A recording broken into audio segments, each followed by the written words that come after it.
Chris, Yo, yo. you had to wait a long time, but you're on now. I'm so pleased you're here.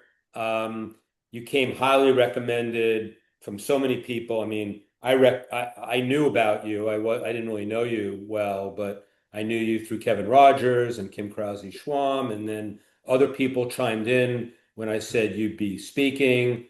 Jill Jensen said you're a mentor to her. I see it in her emails too. Like your wrestling email this week compared to her Seattle Mariners email, there was a lot of there was a lot of Chris O in Jill's email, and I think there's a lot of Jill now in your emails. So I love when that Yeah, happens. So welcome, absolutely. Chris. The accelerators are yours. Why don't you introduce yourself and tell people a little about yourself, what you do before you jump in, because I know you do a lot of great stuff, and I won't do justice to it. Yeah, I'll give you like the 30-second rundown. So, recently started an agency called West Egg, and we do personalization. And a lot of people don't know what that means, and I'm going to explain because I think it's really cool, and I think it's kind of like the next frontier um, to conquer in marketing. And I think there's that Wayne Gretzky quote of "Don't skate to where the puck is, skate to where it's going." And I really believe that personalization is where things are going in terms of websites, landing pages, emails. Just backstory. I used to be a freelance copywriter. I started online back in like 2013. I worked with Jeff Walker for 2 years, John Assaraf, a whole bunch of other big e-commerce clients. One of my clients, longtime clients, is Carnivore Snacks. If you're on that list and you see the fun emails, that's me. I don't write the non-funny ones, just the funny ones. And yeah, so I've worked with a lot of different clients and a lot of big launches. Have an email list, a bunch of products. I'm going to kind of talk about that today because that's kind of what kind of brought me to this point of just diving into the personalization stuff. I started my email list started back in 2016. I started emailing daily about 2017 and grew that from a few dozen subscribers to now we have like 11,500, give or take. And it's funny because over the years, I sell done for you services as as an agency, and in the past as a freelancer. I've done fractional CMO work. I've done, I do a lot of consulting, a lot of coaching, and then I have, I don't know, 15 to 17 different like digital products, books, programs, other things that people could buy. And it kind of became like a bit of a mess, with so many different offers. And not only was it a mess because I had so many different offers, I also have such a diverse following in terms of different business types and different levels of maturity. And what happens is when you have your own email list and you have it for like many, many years and you're writing an email every single day, you just get to the point where you're like, I don't know what the hell you people want from me anymore. Like, and I've said this so many times. I've covered it all. I've written about like automation. I've written about deliverability. I've written about getting clients. I've written about launching, info products and courses. I've talked about like so many different things, over the years. And obviously, not every person has seen those things, right? If someone joined my list 3 months ago, they didn't see the stuff from 2021. They didn't see the stuff from 2019, right? But you yourself, as the founder, as the person who's writing those emails and running your business, it's kind of like frustrating because you get to the point where you start to look at the list and you see, 11,500, 12,000 people, whatever it is, right? And you're like, you don't know what to write anymore, right? You're like, I don't know who the hell these people are anymore because it's gotten so big. Like when my list was like 1,000 people, 1,500 people, like I knew at least half of them. Like I'd talked to them in the inbox. I'd met them at Copy Chief Live and other events, right? They'd been on my calls and my coaching programs. Like it's like you have Dunbar's number. What do they say? It's like 150 people. I think with internet businesses, you could probably like 10x that and stretch it out to you probably can hold about 1,500 to 2,000 relationships in your like working memory, right? But when you get to six times that amount, it's like you don't even know who you're writing to anymore. And people get writer's block, right? And I think writer's block comes from you don't know who you're writing to and you don't know what they want, right? So those are the two big things. Like if you know who you're writing to and you know what they want, it's really not hard to write. Like you're never going to get writer's block in that situation. But me being committed to writing my email every day, I was like, I just don't know what you want anymore. Like I have all these offers, I have all these programs, and people are, asking me questions I've answered 500 times. So it just got me tumbling down this rabbit hole of like, how do I find out like who these people actually are in my list, in my audience? Who are they? Why are they here? And what the hell do they want from me? Because it's very frustrating to think about to try to answer that question in a vacuum, right? And it's funny because when other you look at like Meta, for example, right? Meta is an amazing ad platform. And like, why is it like a multi-trillion dollar company? Everyone uses it. It just works so damn well. Well, the reason why is because they know everything about you. And, people think that's like nefarious and oh, they're mining your data. But okay, sure, fine, whatever, right? But that's why people continue to go back to that platform because when they go on the platform, they see stuff they like and they usually don't see stuff that they don't like. They see ads for things that they might want to buy, and they don't see ads for things that they have zero interest in. Now, when you advertise on Meta or Google or YouTube or whatever, TikTok, whatever, right? They all kind of essentially function the same way, more or less. You buy a lead or you buy a customer, right? And then Meta says, here you go. Here's their email address. Good luck. Let us know when you want another one, right? Now, all that preference data that Meta has, knowing what they like, knowing what videos they watch, knowing what ads they click on, knowing what things they are definitely interested in based on their behavior and what things they're not interested in, that doesn't get passed along. That is part of Meta's moat. That's part of why it's such a great ad platform. They're not passing that data along to you because why the hell would they, right? Then you wouldn't really need Meta as much anymore if you knew everything about these people. So you get this email on your email list. And now you're just operating from scratch. You see an email address, maybe they have their, domain name in the email address and you can kind of look it up. But again, if you're getting, let's say you're getting 500 leads a day, what are you going to spend half the day looking up people's domains, right? Like, I mean, maybe you can if everything else is sorted in your business, but most people that's not the situation. So you're trying to recreate this all from scratch now, and you have no idea what people want. Maybe you have multiple offers. How do you know which offer to pitch that person? How do you know what stage of business they're at? How do you know if you're wasting your time with that lead where there's this other hot lead who's ready to buy right now, but you have absolutely no idea? This is the problem. And this is the problem we all face as email marketers. Now, when you have these problems, what happens is you have low conversion rates, you have high churn, you have higher unsubscribes, and there's also this metric that no one ever talks about, but it's attention attrition, right? You kind of have these like Schrodinger subscribers, right? It's like, is the cat dead or is the cat alive? Well, you don't know. That person is on your email list, and maybe they're opening periodically, or maybe it's registering that it's an open, but like they're not buying anything, they're not doing anything, but they're taking up space, and maybe they're a dead lead, right? So there's all these problems that happen. And I was like, how do I solve these own problems for myself? So I started getting deeper into studying and going down the rabbit hole of segmentation and then personalization. Now, what personalization means is I want you to imagine the email that you send. Imagine if there were 1,000 variations of that email with different copy for all the different segment groups on your list. Imagine if your website or your landing page had 50 different variations or even five different variations. Maybe you have five different types of customers who come to you, right? I remember when I was working with Jeff Walker, when we were doing, I'd done a whole bunch of launches as part of his copy team. There were like a few definitive categories of people. There were people who they had a full-time job and they're like, "Ooh, I want to start an online business." So then they find Jeff that way. There's people who have already started an online business and maybe they've gotten some sales and they're trying to like actually make it a real thing so they could like live off of it. There's people who have already made the jump and they have a business, but it's not making enough money. There's people who are doing marketing and their business is doing well, but now they want to start doing more launches. And there's people who are like seasoned launch veterans who want to just stay on the cutting edge and learn everything there is and make sure that they're optimizing things completely. And there's people who want to do launches for other people. Now, when you're putting people through Jeff's funnel, for example, right, to use him as an example, you have one headline. Each email has one variation of body copy, and you're trying to talk to all six of these people at the same exact time. Now, obviously, it's not like marketing doesn't work when it's one size fits all. Obviously, it can work. I mean, Jeff makes a lot of money, right? Like, I'm not saying he doesn't make $0, right? So that's the thing that I'm going to preface this with. Like, you can make a lot of money with one size fits all stuff, but where are the incremental gains? Where do those come from? Where's like the alpha, right? Like everyone talks about alpha in investing. It's like, okay, if this is, if the S&P is the baseline, right? Like where are your incremental gains going to come from where you're beating the market, right? And that's what I've realized the top brands are looking for.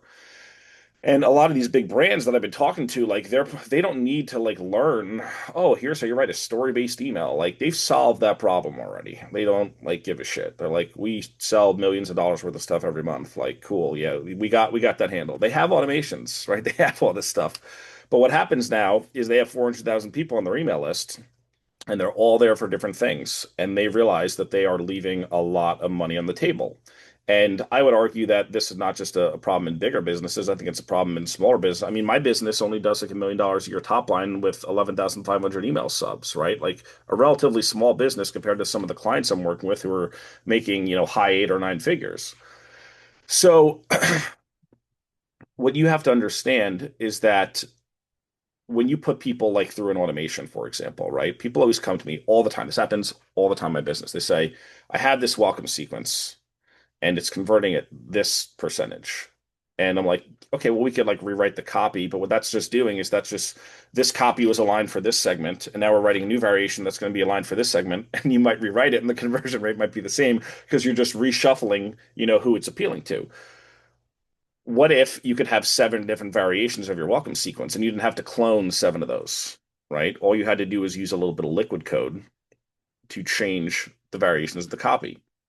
So this is where I think everything's going. If I show you my Instagram feed and you show me your Instagram feed, I mean, we're probably going to have some overlap, right? Because we follow Brian and we like marketing and so there'll be some overlap there. But like I was a wrestler. I coach my son's wrestling team, right? I'm going to have wrestling technique videos. You're probably not going to have that. Your feed is personalized to you and my feed is personalized to me. Email has never been personalized before. Websites have really never been personalized before, unless you want to clone 500 different variations of your page, which is an absolute nightmare to manage. So all that is to say, the way to get more from what you already have in terms of getting more money out of the existing traffic and the existing list that you have is by personalizing. And you do that through strategic segmentation. So there's a lot of ways that you can do this. There's a lot of different tools. The tool that I use is called Right Message. I don't know if you guys have ever heard of this tool. I don't know if you guys know Brendan Dunn, super smart marketer. He's really built an amazing tool. I use it in my own business, and this is what my agency does. Like the long and the short of it is like we take Right Message, we plug it into your business, we build it out. It's a deep, deep pool in terms of stuff that you could do with it. It's like crazy. But I want to just show you like inside of my survey, and like just how I've been using this. And it's been pretty crazy results. Like I really focused a lot on segmentation last year. My profit margin went up 15% on about the same revenue year over year. I had a client we did this with, and all they did was make one personalization in their daily email, and they got 6 times as many sales from returning customers. Because what they were doing, and I'll show you an example of one of these emails. What they were doing was they were sending an email every day, but they have an offer for new customers and an offer for returning customers. But everyone was going to the new, they had to put like 2 or 3 links in there, or sometimes they would just put the offer in for the new customer. So what they did was they just said, if you are categorized as returning customer, you go to this page, and if you are an existing a new customer, you go to the first time order page. 6 times more sales, right? They made literally 2 months worth of sales, and these are cow shares. So these average, $3,000 to $6,000. So they were able to make, I don't know the exact figure, but it was at least 50 or 60 grand in 10 days from returning customers by changing a link in their email. And they're not a huge business either. Like they're doing like 300K a month, 350K a month, give or take. So like it's not like this is some, 9-figure business and they made 50K and it was easy. Like really, really strong gains from a very relatively small list of 15 or so thousand active and engaged people. So let me just show you. I just want to when I explain this stuff, again, when I talk about personalization, I ask people about it. They're like, oh, do you mean like put, their first name in the email in the opening? It's like, no, that's like not even close to what we're doing here. So what I started to do with my own list to try to solve my own problem was I started just asking questions. So like essentially what happens is if you go to my website and then you opt in, you're going to go to this page that says, hey, thanks for subscribing. Want to make sure I send you the right type of stuff. Spare 15 seconds, tell me what you're hoping to learn. And then there's all these questions that you could click, right? For me, what happens is people funnel in through this questionnaire. And what's cool is all this stuff gets synced up into my customers' email profiles in Kit. And there's like 15 different softwares that this integrates with, and these get saved as custom field values. But what was super important for me was figuring out like, okay, well, what types of businesses are there? Like what types of people are coming in, right? And basically, let me just zoom out just so you can see like there's a few different decision branches in terms of like if you're a copywriter, you're going to go down this path. I'm going to ask you completely different questions than if you own an e-commerce business or a SaaS business or whatever. Because with my product catalog, again, with 17 different offers, like everyone should not be getting the same thing. And by sending one email a day, I was making good money, but I was like, okay, there's some people who are not interested in what I'm promoting that day. Like I actually had a guy, a longtime customer of mine. He reached out. He said, "Hey man, I love your stuff. I love, most of what you put out. Every time you talk about launching digital products, I tune out." This guy owned an e-commerce business. Now, like, of course he'd tune out. Of course he wouldn't give a shit. Like, he's not going to launch like never in a million years. Like he owns and operates an e-commerce business. Like he doesn't care about digital products. But again, when you are designing your promo calendar, what are you doing? You're saying, I'm going to promote this week, and then this thing the next week, and then we have a launch for this thing the following week. And that's like, okay, well, what that means is that that person who's not interested in what you're talking about now has to sit through a week or two or three of promotions, and then week four, maybe you get to what they actually care about. What if instead of forcing all of these people to sit through these things that they're not interested in, you instead slotted them into an automation or into a funnel where it's like, hey, this is something for you. This is something that you have a problem with because you told me you have a problem with it. And here you go. You go through that funnel while I'm running this other promotion over here. And now we're making money two ways. And I actually have 10 automated sequences that I have set up in Kit. So there's times when I'm making sales from five, six, seven different products a day without having to worry about like, oh, did I wedge every single offer I could into this one single email? Because it's like a choose your own adventure novel, right? It's like, you read those books when you were a kid. It's like turn to page 43 if you're going to fight the dragon, turn to page 14 if you're going to run back to the village and get reinforcements, right? Like everyone kind of choose their own adventure with your business. So for me, like when I was setting this up, like this was super eye-opening, like business type, right? What type of business do you run? Like people would ask me, like, hey, who's on your list? And after a while, I was like, I don't freaking know who's on my list. Like I have a general idea. Directionally, I know, but I don't have any hard data. Like I have no idea. I could guess. I mean, looking at the customer list, okay, that guy's a copywriter, this guy owns an agency, this woman has a course business. Like I don't know, right? Now I definitively know, right? Look at this, SaaS, 3.2% of the people segmented are SaaS businesses. If you asked me a year ago how many SaaS businesses I had on my list, I'd probably tell you zero. I have 66 SaaS businesses. Now, like, if you had 66 SaaS business owners in a conference room with you and you were selling a service that could help SaaS business owners and you pitched it to them, I mean, do you think you could like make some money? I mean, e-commerce store, 164, and this is just, yeah, this is in the last 90 days. This should be synced up. Yeah. So 8% of my list are e-commerce business owners. Now, I only have about 2,000 people segmented, right? So if you 6x this number, that's close to, what is that, 900, 950, something like that. So that's almost 1,000 e-commerce brand owners, right? So like, why would I ever write an email promoting my Email Copy Academy or my client acquisition book or my asynchronous agency course to people, to these 1,000 or so people who are like, hey, dude, we like want to hire you for your services, or we want to buy your e-commerce email marketing course that's specifically for people like me, right? Like, why would I ever promote things to people who aren't interested in them, right? Doesn't make any sense. I could just put people into whatever sequence I want now because I know who they are and they're tagged in Kit. And I could go and make a segment and say, all the people who told me they're an e-commerce store owner, make a segment of those people, and I could run specific promotions to them. Now, what's also cool is list size, right? And again, everyone's questions are going to kind of be a little bit different, but like list size, 4.5% of the people on my list have 25,000 plus subscribers. Now, do I want to sell those people a course on list growth? Probably not, right? Like they probably got that handled. Of course, yeah, you can make the argument. Everyone always wants to grow the list bigger. Of course, absolutely. But if you're at 25,000 plus subs, you probably already got a system and a process for that. And selling that to you is probably not the right thing to do. What this tells me, if you have 25,000 subs, you're probably a fit for consulting with me, or you're probably a fit for services for the agency, right? So again, this is another way where I can kind of, chop up my email list and say what people should be seeing which offers, right? It doesn't mean that I don't ever send one-off stuff anymore. I do, a lot of times, right? But I'm very particular about putting people based on how they identify into specific targeted segments to get them on the phone or to get them into the right kind of offer. As soon as I did this and I started segmenting my list, I just took these people who were 10,000 plus subs and above, and I put them through a private client automation. I made like $45,000 off of that.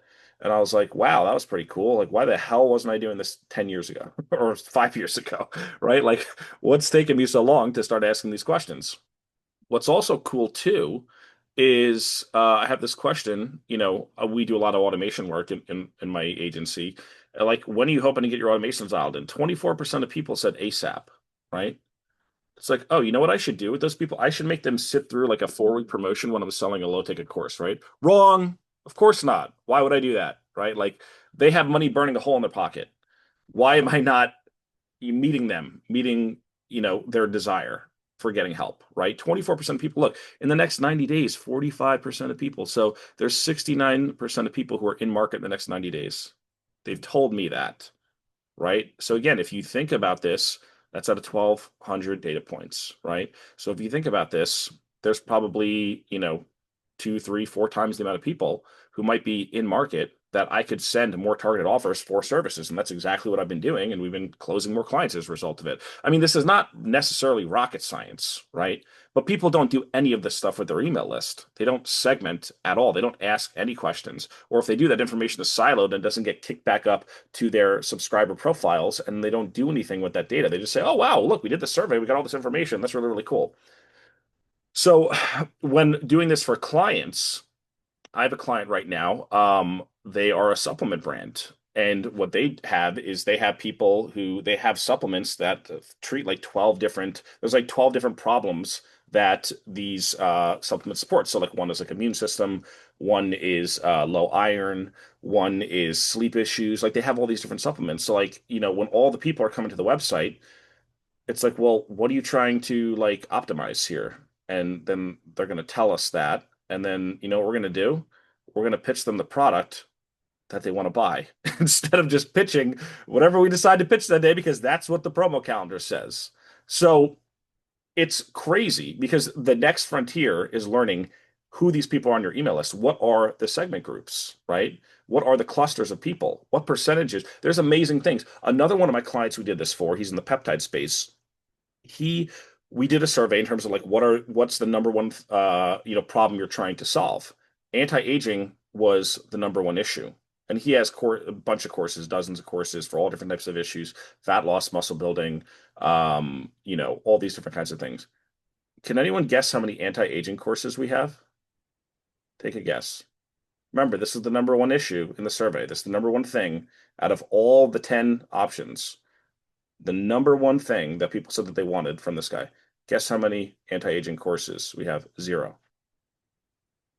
Okay. So like, why not? Right? Like this is what people want, and we're not even selling it to them. I mean, we haven't even gotten to personalization yet. It's crazy. Every market has these issues. I have another client.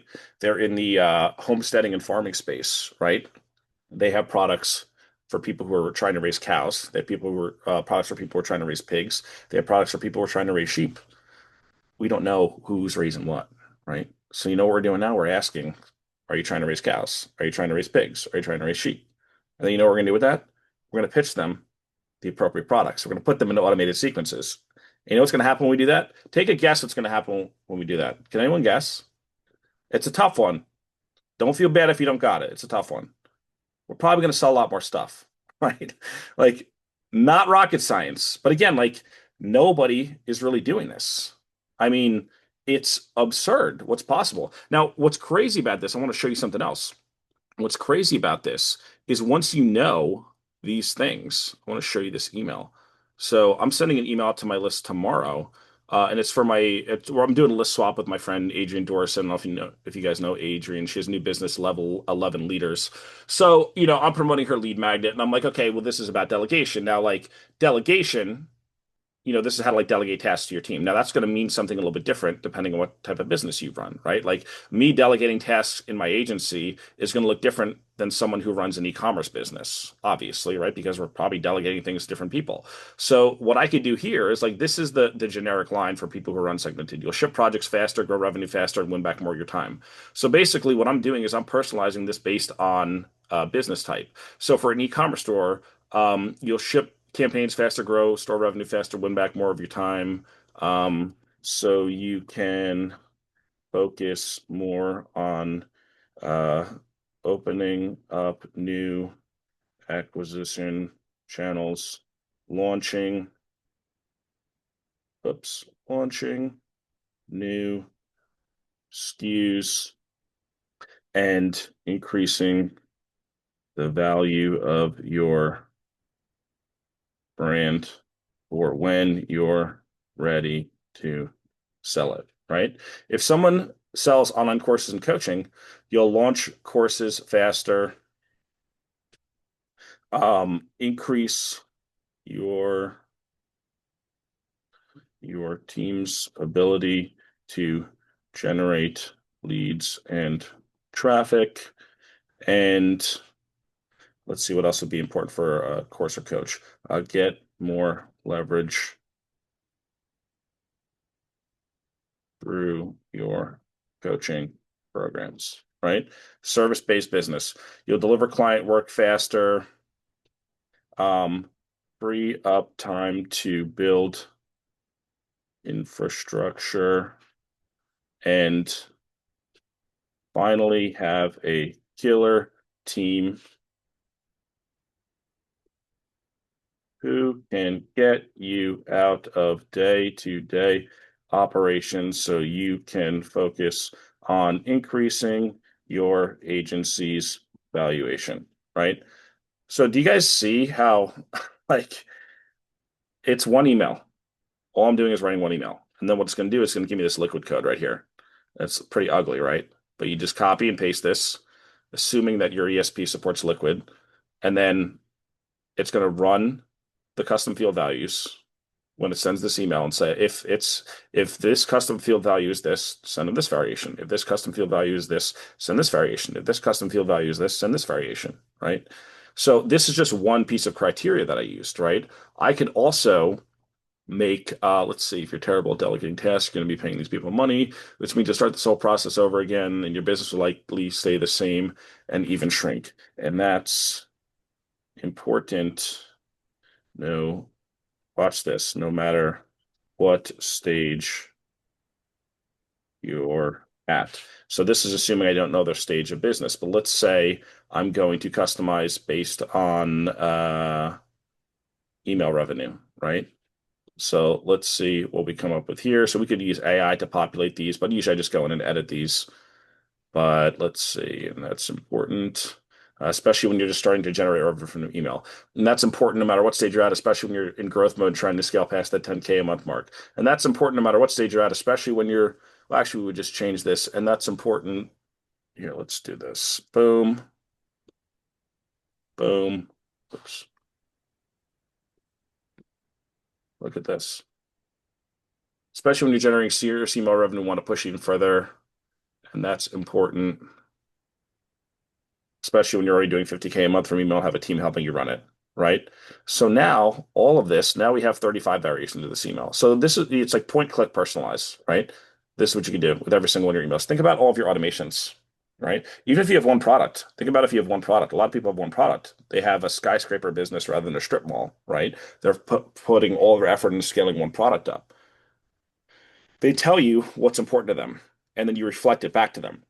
What would you do in a sales conversation, right? If you're belly to belly selling something, right? Sitting across the table, they walk into your store, whatever. Well, you'd adapt that conversation. Be like, oh, cool. Why'd you come in today? What are you looking for? Oh, you're looking for this. Why is that important to you? They're going to give you a different answer versus what the next person says. Now, you'd be a bad salesman to just repeat the same canned pitch every single time. A good salesperson is going to echo, right, reflect back, right? It's like questioning, and then it's match, or excuse me, it's probing, and then it's matching, right? And then it's future pacing, right? That's what always happens. So you have the opportunity to ask people these questions create these variations within your emails and also within your landing pages, and then convert more. Because now people are seeing exactly what they need to see. Let's say you sell a supplement, right? And the supplement could help with energy, it could help you with sleep, it could help you with digestion. Again, I don't know which supplement that would be, right? But let's just hypothetically, right? Like, let's say it helps, it's a wonder drug, it helps all three of those things, right? You're going to want to reflect that back to the person. You're going to want to reflect that back to them on the page. It's like gut support so you could stop having that rumbly tummy. It's get the best night of sleep of your life with this supplement. It's jump out of bed every morning, completely rested, and have long-lasting energy throughout the day, right? So like three different types of people looking for three different benefits from the same product. A lot of times you don't have to change your product. What you have to do is you have to change the wrapper on the bottle, right? And people will pay more when things are personalized. People will buy things. Why do brands exist, right? You go to CVS or Walgreens or whatever, right? And there's like a bottle of pills that's like the generic store brand. And there's like the more bougie brand, right? And it's like twice as much. A lot of times those things are made on like the same factory line, right? The wrapper's different. The wrapper, it's like, well, I'm a wealthy person, so I'm of course going to buy the most expensive one because that reaffirms my social status and my beliefs of self-worth and blah blah blah blah blah versus the person who's the value shopper, right? Like this shit doesn't like make any logical sense, but that's how people make decisions, right? They want to see that something is for them, right? They want to say, am I on the right page? Do you know how many times I do launches, right? And people will say to me, I think that this is right for me, but here's my situation. Can you tell me yes or no? And I'm sitting there looking at the email. I'm like, how could you not see it? Of course this is right for you. Like, look at what you just told me, right? But it's like they're almost like asking for permission because they're not sure. And like, has anyone ever experienced that before? It happens every time I do a launch. And I'm like, oh my gosh, this is like the most obvious use case. But of course, when people say these things, you can't get mad at them. You have to get mad at yourself because like there's something that I did where I did not explain to them what the use case was. I'm working on personalizing this page right now. Let me just show you this real quick. So I have this program called Hypergrowth. So what we're doing is we're building the page in Claude. I don't know if you guys have built pages with Claude. It's pretty freaking cool. I'm like an idiot when it comes to design. Like I don't know shit about design. But with Claude, I can just go in and it just makes these really nice pages, right? Like it's really, really cool. So I have it's basically like an email-based coaching thing, right? Where I send them an email every week and then they let me know what they're working on, what they need help with, and then I help them asynchronously, right? That, right? So like here's how to have the biggest growth year of your business, of your e-commerce business, of your SaaS business, of your copywriting business, of your agency business, right? Like I work with all those people all the time because again, people come to me for email marketing. That's like the golden thread running through all my stuff. But there's all these different executions of how I help people and different business types and everything. I don't niche down by just one industry. So if you're someone like me, or if you know that you have a diverse customer base or you have like four types of avatars, then you could literally call that out on the page. And you could BrightMessage has an editor where I could literally point and click and say, for this segment group, I want to change the headline to this. For this segment group, I want to change the headline to this, right? Um, so again, like I don't want to overwhelm you guys, but there's a lot of stuff that's possible. But every market, even like I remember one of my first copywriting projects was in the men's dating market. And I remember I was doing like market research with the founder, and he was like, listen, there's four types of guys who buy this stuff. And he was like, guy number one was a loser. He never had a girlfriend and he's a virgin and he just wants to like learn how to talk to women. And I said, okay, cool. He said, guy number two is the guy who was popular in college and he was getting all these chicks and then he moved to a new city for a job and he doesn't know anyone there and now he doesn't have that like social infrastructure anymore and he's starting from scratch and he doesn't even know what to do because he was the man and now he's not the man. And he said, guy number three is a guy who was divorced. He's 40 to 55 or whatever, and it's his first date in 20 years and he has no idea what the hell to do and he's like completely lost. And he's like guy number four is a guy who like was never good with women, had a few girlfriends here and there. All of his friends are married and now he's older and he has no one to hang out with and he wants to get a girlfriend, right? So I was like, I mean, this is probably 10 years ago when I heard this and I was like, whoa, that's like crazy, right? Like, I mean, it's not crazy, but it's like you always think, oh, I have my product, so I'm going to go write the sales page for my product. I'm going to write the email secrets for my product, but you don't know, you can't necessarily control who's ending up on that page, right? So you have two options. Option A is screw it, I'm just going to roll with what I got. And don't get me wrong, it'll work because a certain percentage of people are smart enough to assess, they have the agency to assess the page and say, I think that this is for me, even though I'm not totally sure about X, Y, and Z. I think if I get this, this will still help. That's a small percentage of people, a shockingly small percentage of people. You can still make a lot of money with those people, but to capture all of those other people, to not turn them off, who could also be customers. Like, you look at conversion rates, and everyone's like, 1%'s good, 2%'s good. It's like, well, why is that? Like, is there a reason for that? And it's like, probably. It's probably because we're only speaking to one slice of the market when really we could expand that and capture all of those people. So, and again, I could talk about this stuff all day. I know I've been like kind of just on a tear here, but maybe I should just pause here. Like, Yeah, let's get some questions. But I got to okay, tell you, Chris, you had me at personalization and segmentation. I mean, right at the beginning, because now I'll confess that I learned marketing paying postage, meaning I was a mm, direct mail guy in the 1980s, and we had to segment and personalize there with so much more expense and so in postage and printing and different versioning and all of that shit. And I tell you, I am amazed. I how, as you said, how few people are doing this because it's so easy to send out a one size fits all email. And these were just, I mean, there was one good tidbit after another that you gave. I hope everybody got a lot out of this. I thought this was just a fantastic, usable presentation, and it just makes sense. I mean, why do you want to send stuff? And the thing is, the idea when you templated the email and you had different leads, I mean, you don't even have to change the entire email. You can copy and paste leads and subject lines to different audiences because if the product you're selling is the same for everybody, doesn't mean the promotion needs to be the same for everybody. And it always floors me that people, I think this group gets it though. I do. I think you were the perfect speaker for this group because they are, well, they're smart and they when they hear segmentation and personalization, they perk up as well. Because why waste circulation on people that are just going to come along in the wake by osmosis and not target them? And the targeting, you make it look a lot, you make it look simple. I don't know how easy it is, but you could probably, how easy is this to incorporate into your business? it's really not hard to do. I launched an agency doing this because I realized it's not necessarily hard, but it just takes someone just needs to sit down in a chair and think it through and then implement, which Yeah, yeah. what I've learned about most businesses, they're like, we have a team, everyone's maxed out. So I'm like, cool, we'll jump in. So it's not super hard. And the thing is, it's flexible and you could always go back and add things. Yeah. But you just need to think about like, how do you, like, one question I always ask clients is like, how do you determine if someone is a good customer for this versus not a good customer? And most people like, okay, our good customers tell us X, Y, and Z, and our bad customers or the customers who don't buy or the prospects who don't buy, all seem to be in this bucket. So I'm like, cool, let's start there. So it's just thinking through that, right? Like, and I just got to the point where I remember I launched an offer and it was for like creating a low ticket digital product and I got 119 sales and I was projecting like 2 to 300 based on list size. And I was like, why didn't more people convert? And this was the thing that got me tumbling down the rabbit hole. I was like, Hmm. 119. I was like, listen, it was 40K. I'm not going to cry about it, right? But I was like, I thought it'd be like double that, right? And I was like, maybe the total addressable market for this offer is not 12,000 people on my list. Maybe it's only 1,000 people. In that case, that's a 12.5% conversion rate, right? In that case, it's really, really good, right? Like, Yeah, so yeah, yeah. those are the things that mess with your decision making. And this stuff's just important. I'll just give you one last example and then we'll go to the questions.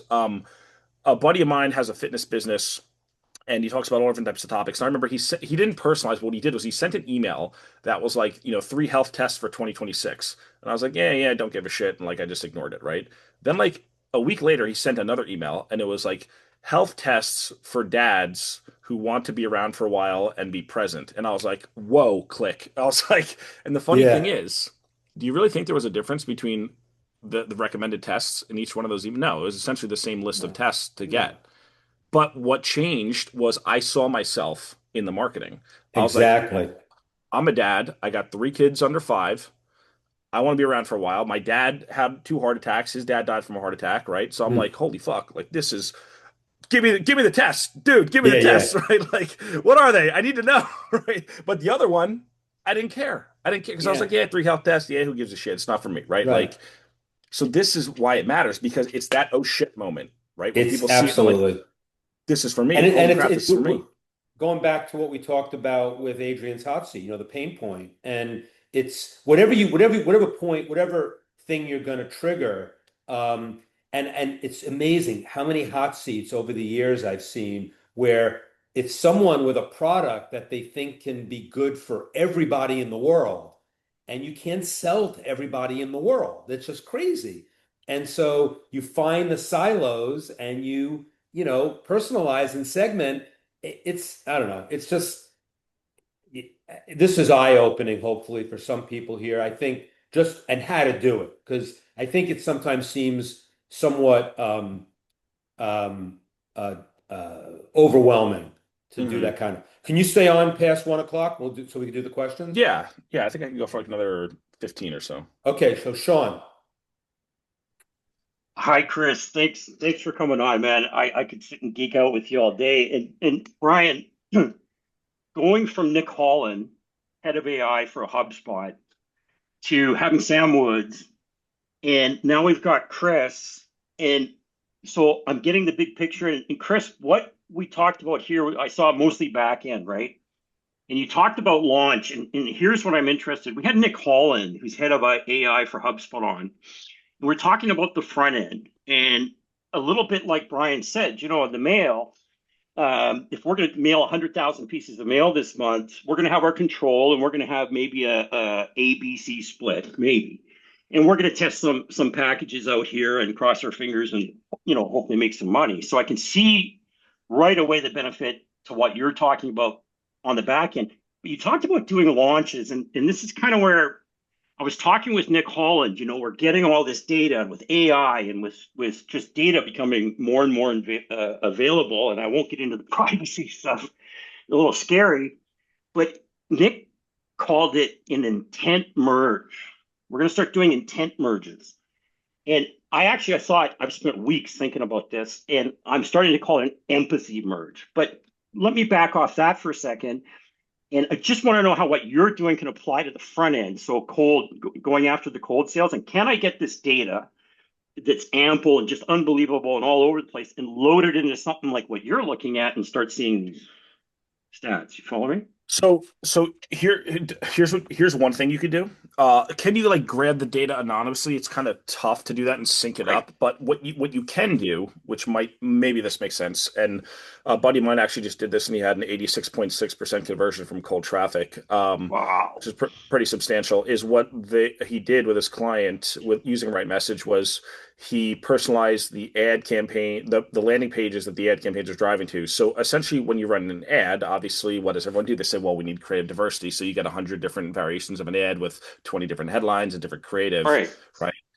And what he just did was he used UTM codes to create segment groups in Right Message, and then said, okay, if the UTM code is this, and this is the headline in that group of ads, we're going to take the headline from the ad and put it on the landing page. And that's all he did.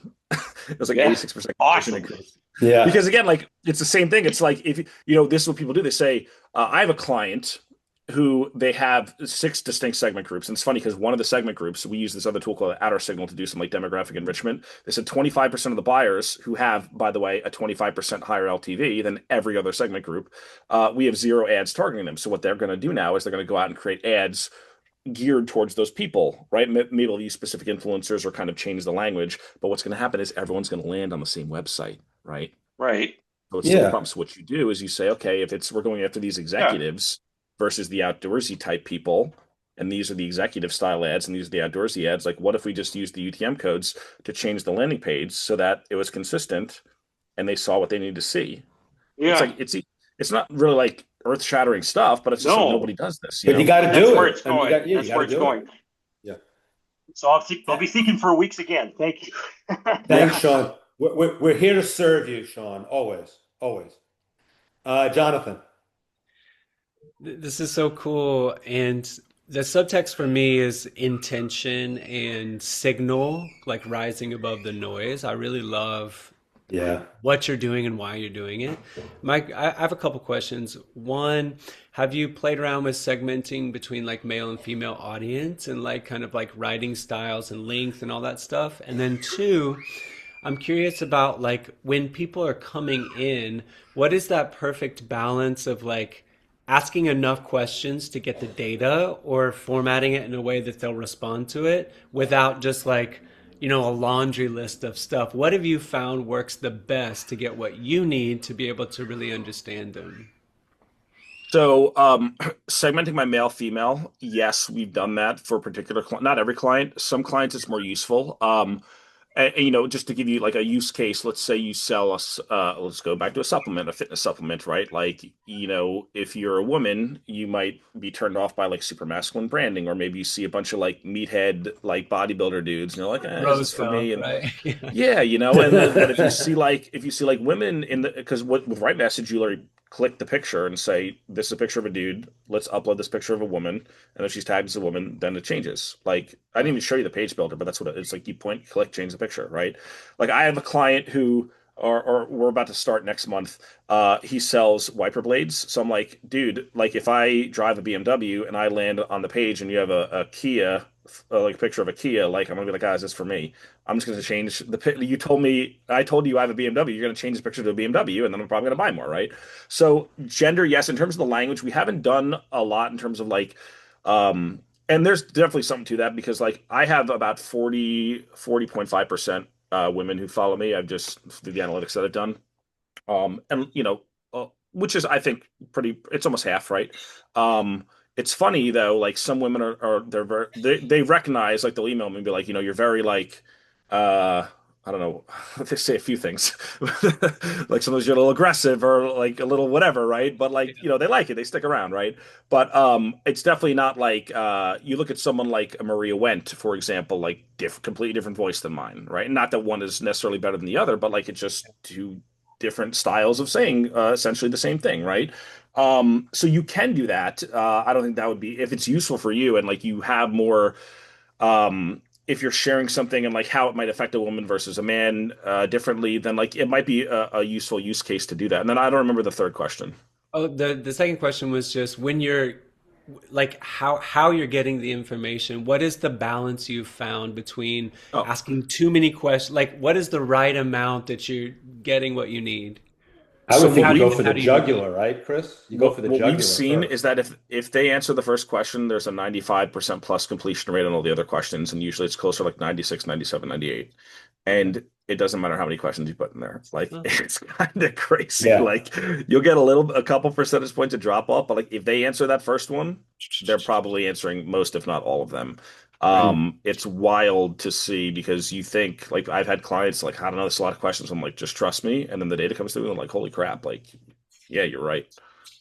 yeah. So are you giving like a free gift for that? Is there any kind of incentive? How are you getting people to engage with So giving you in that, terms of that information? deployment, you could put it post opt-in, right? And like what you could do is you could do like opt-in, write message modal, and then link to a front end offer, and maybe you have three different front end offers based on how people or whatever, depending on how you want to bucket them, or you send them to the same and then just personalize that page because it happens in the split second it changes, which is cool.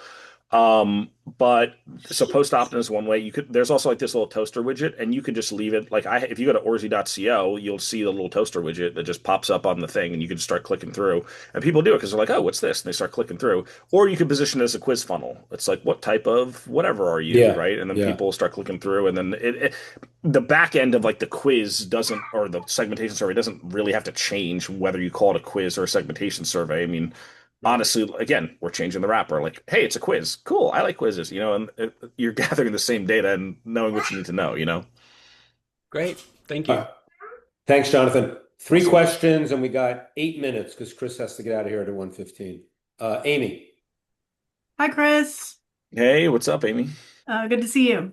My question is about when you're doing the segmentation at the top. So whether it's on the thank you page or it's the quiz, probably people aren't going to bypass that. But if you're doing something where people can bypass the segmentation, then how would you think about segmenting them? If you have, for example, 3 or 4 different paths or audiences, which would be your default path, and how would you think about choosing which default path you send people down? Like if they don't answer any, you mean? Correct.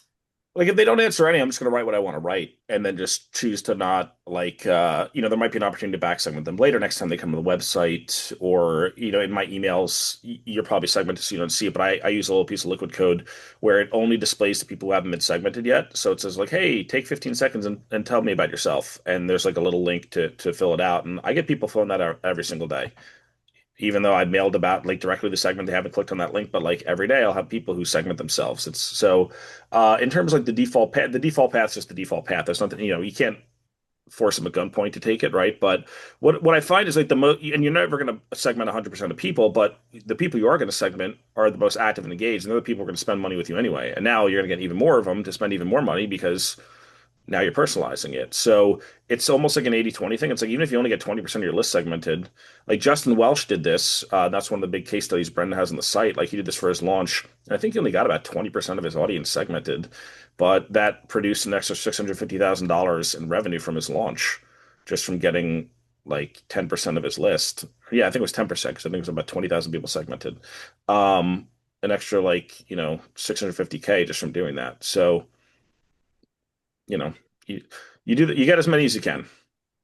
Yeah. Okay. So it's not, I got it. It's not like a stopper, a showstopper. No, it doesn't stop them. They're just going to get the like you're going to sit down and write the email, and then you're going to go and personalize it. So like whatever you wrote the first time is just what they're going to see if they're not segmented. And again, like those people will still buy, but the people who get personalized will just buy more.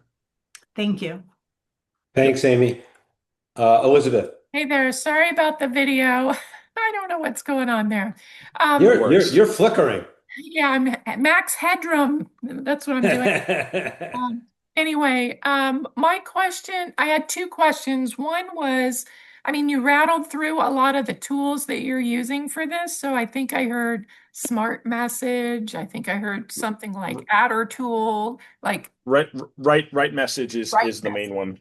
okay, Outer signal is more like a demographic enrichment one. there it Like is. it'll tell you it's crazy. It'll tell you like how much they paid for their house. It'll tell you if they have a college degree, where they worked. Like it's Yeah, I was pretty wondering if you crazy. were doing additional in enrichment. So you answered that. Okay, so then my next question is, what size business does it make sense to do this level of personalization for? Like, you know, Um, yeah, so really any size. Like because essentially what you're doing is you're just getting more information on who you're selling to. So like what I've recognized is like for me as an agency service, like we go after like mid-market and enterprise level companies because, you know, to yeah, they pay need to have a 50, budget.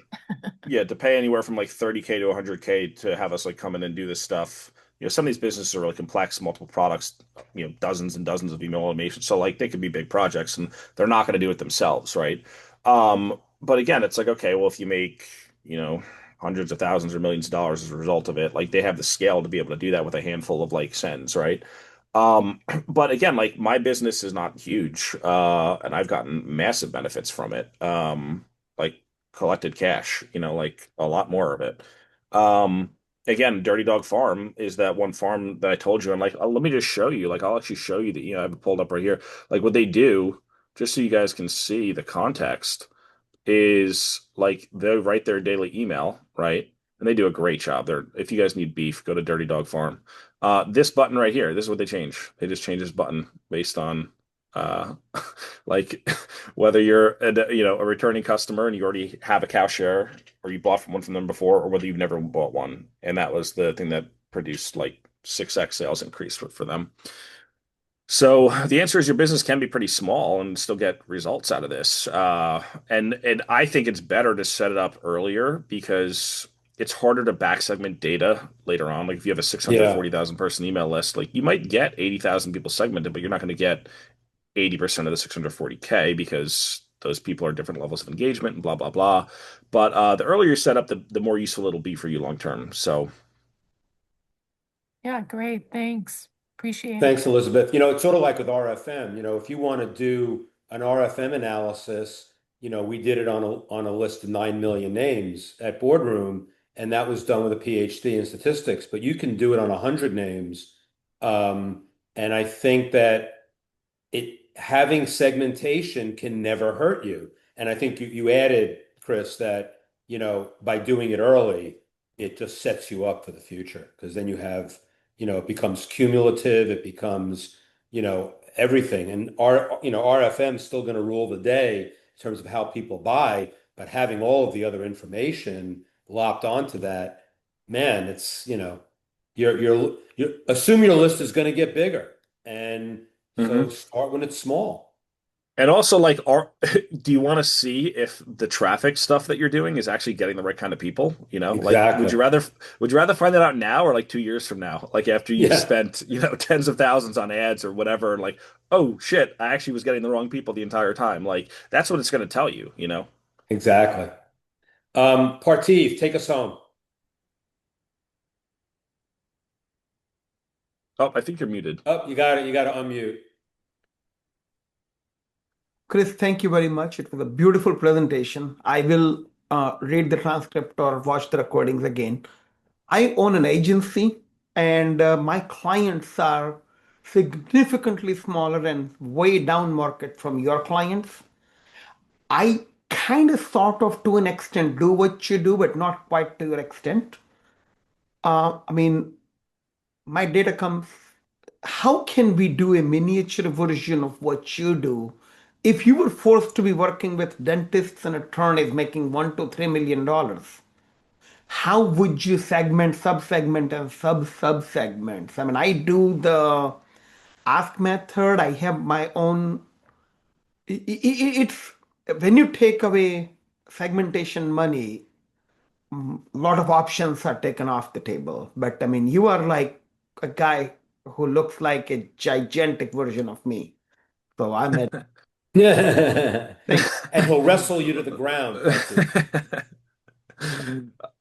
Okay, so here's what I would say. Like, it depends on like the sales process, right? But I have to imagine that like for dentists or for lawyers and other types of professional services businesses, like they're probably doing some kind of qualification uh inherently, right? Like if Oh, you were yeah. to call them up on the phone, they'd have a list of questions that they ask you, and it's like, well, why are they asking those questions? Like if you're doing any kind of like lead gen for them online and generating those leads that way, you're just gonna be able to bucket them quicker and say like, okay, this person told me like, oh, I, just got hit by a car and I need a personal injury attorney because I can't move my neck versus someone who's like, oh, I'm thinking of suing this person and like maybe it'll happen, maybe, and again, maybe that's a bad example, but like there's urgency, there's what is their specific issue that they're coming in for.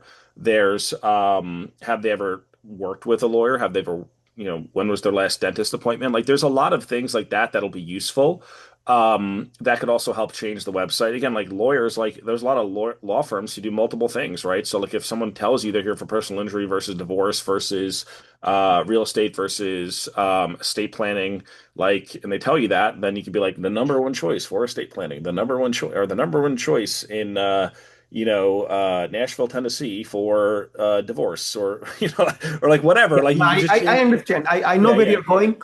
I really appreciate it. Before Brian cuts me off, would you take a private call? I would like to ask you some very specific questions about my agency. I don't know how I can return the favor, but uh, I Yeah, promise. just shoot me an email. See if we're gonna work it out or whatever. Thank you very much, Chris. Brian, that's all. Yeah. So, yeah, thank you, Partiv. And before we go, Chris, how can people work with you? And by the way, we lost some people on the call, but this is recorded. It goes in our portal. It goes out on a USB. So all 200 plus members will receive the entire presentation.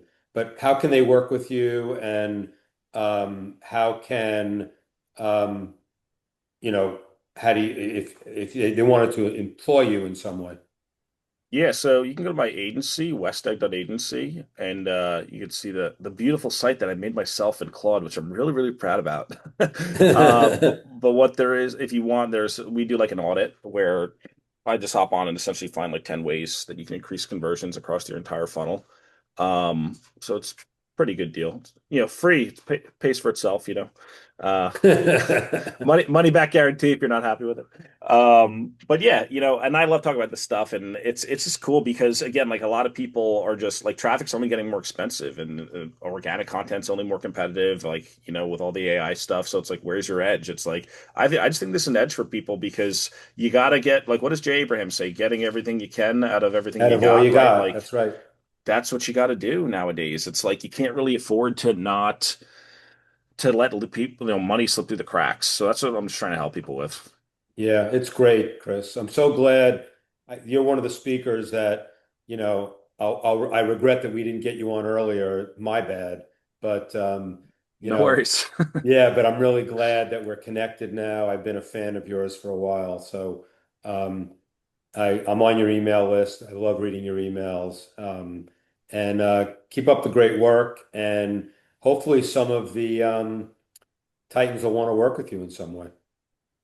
Yeah, I'm always here. I'm always here as a resource. If you guys have any questions, you know, like just shoot me an email. And thank you again, Brian, and thank you guys. And I hope you got a lot of value out of this. And Yes. yeah, man.